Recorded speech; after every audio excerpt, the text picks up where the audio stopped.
Hello guys, മൗനരാഗത്തിൻ്റെ പുതിയ episode റിവ്യൂയിലേക്ക് സ്വാഗതം. അങ്ങനെ രൂപയെ കാണാൻ വേണ്ടി ഷാരി വരുവാണ് കേട്ടോ.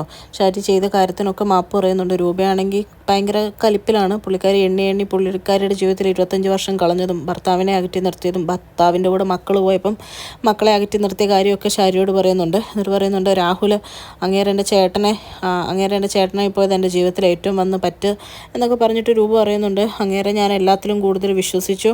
ആ താരയുടെ കൂടെ ചന്ദ്രനെ പറ്റി പറഞ്ഞത് വരെ ഞാൻ വിശ്വസിച്ചത്. വിശ്വസിക്കാണ്ട് അവിടെ ചെന്ന് ഞാൻ കണ്ട ആ സീനും എല്ലാം കൂടെ കൂട്ടി വായിച്ചപ്പോൾ ഞാൻ എൻ്റെ ചന്ദ്രേട്ടനെ വരെ വിശ്വസിച്ചു.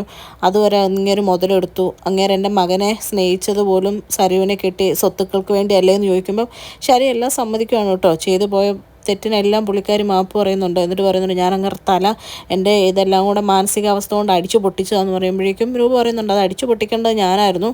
പക്ഷേ മക്കളുടെയും മരുമക്കളുടെയും ഭർത്താവിൻ്റെയും കൂടെ 25 വർഷവും ഞാൻ ജീവിച്ചില്ല. ഇപ്പോഴും ജീവിക്കാനുള്ള ആ മോഹവും ആഗ്രഹവും കൊണ്ട് അവരൊക്കെ പറഞ്ഞുകൊണ്ട് മാത്രം ഞാനത് ചെയ്യാത്തതാണെന്നൊക്കെ രൂപയും തിരിച്ച് പറയുന്നുണ്ട് കേട്ടോ. എന്നിട്ട് രൂപയോട് നമ്മുടെ ഷാരി അപേക്ഷിച്ച് പറയുന്നുണ്ട്, എൻ്റെ മോളല്ല സരയുമെന്ന് മാത്രം അവൾ അറിയരുത്. ഇനി ആ ഒരു അപേക്ഷ മാത്രമേ ഉള്ളൂ. ഇനി എനിക്ക് അതും കൂടെ താങ്ങാൻ പറ്റില്ല എന്ന് പറയുമ്പോഴേക്കും രൂപ പറയുന്നുണ്ട്, മര്യാദയ്ക്ക് താരയുടെ മകളായിട്ട് ജീവിച്ചിരുന്ന നമുക്ക് മര്യാദയ്ക്കൊരു ജീവിതം ഉണ്ടായിരുന്നു. ആ പെണ്ണും നശിപ്പിച്ചു, പെണ്ണിനെ നിങ്ങൾ നശിപ്പിച്ചു എന്നൊക്കെ പറയുന്നുണ്ട് കേട്ടോ.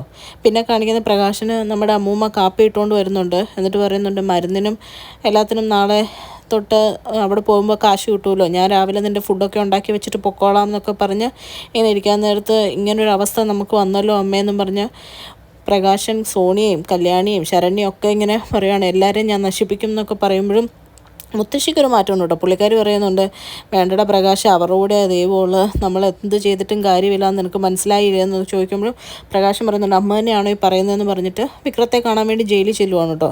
വിക്രത്തെ അടിച്ച് ഒരു പരിവാക്കി വെച്ചേക്കും. ഇതെല്ലാം കാണുമ്പോൾ പ്രകാശിന് സഹിക്കാൻ പറ്റുന്നില്ല. ആരാടാ ഇത് ചെയ്തതെന്ന് ചോദിക്കുമ്പോഴേക്കും വിക്രം പറയുന്നുണ്ട്, അവൾ കാശ് കൊടുത്ത് ചെയ്യിപ്പിച്ചാണെന്ന് തോന്നുന്നത്, വരുന്നവരും പോകുന്നവരും ഒക്കെ എന്നെ തല്ലുന്നുണ്ട്.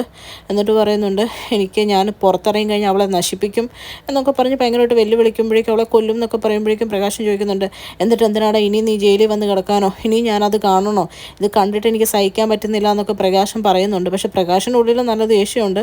എന്നിട്ട് നമ്മുടെ വിക്രം പറയുന്നുണ്ട്, അത്രയ്ക്ക് എനിക്ക് താങ്ങാൻ പറ്റാവുന്നതിലുമായി അച്ഛൻ എന്നെ ഇവിടെ നിന്ന് എങ്ങനെയും ഒന്ന് പുറത്തിറക്ക്, അതെങ്കിലും എനിക്ക് വേണ്ടി ചെയ്തതാന്ന് പറയുമ്പോൾ പ്രകാശം ചോദിക്കുന്നുണ്ട്, ഞാൻ എങ്ങനെയാടാ എന്നൊക്കെ ചോദിക്കുന്നുണ്ടെങ്കിലും പ്രകാശം പറയുന്നുണ്ട്, ഞാൻ എങ്ങനെയും പുറത്തിറക്കാം, ആരുടെ കാല് പിടിച്ചിട്ടാണേലും എന്നാ ചെയ്തിട്ടാണേലും ഞാൻ പുറത്തിറക്കാമെന്ന് പറഞ്ഞ് പ്രകാശം വിക്രത്തിൻ്റെ അവിടെ നിന്ന് പോവാണ് കേട്ടോ. പിന്നെ നമ്മുടെ വിക്രം ഇങ്ങനെ ആകെ ദേഷ്യവും കലിയും ആയിട്ട് നിൽക്കുന്ന ഒരു ഷോട്ട് കാണിച്ചിട്ടാണ് ഇന്നത്തെ എപ്പിസോഡ് അവസാനിക്കുന്നത് കേട്ടോ.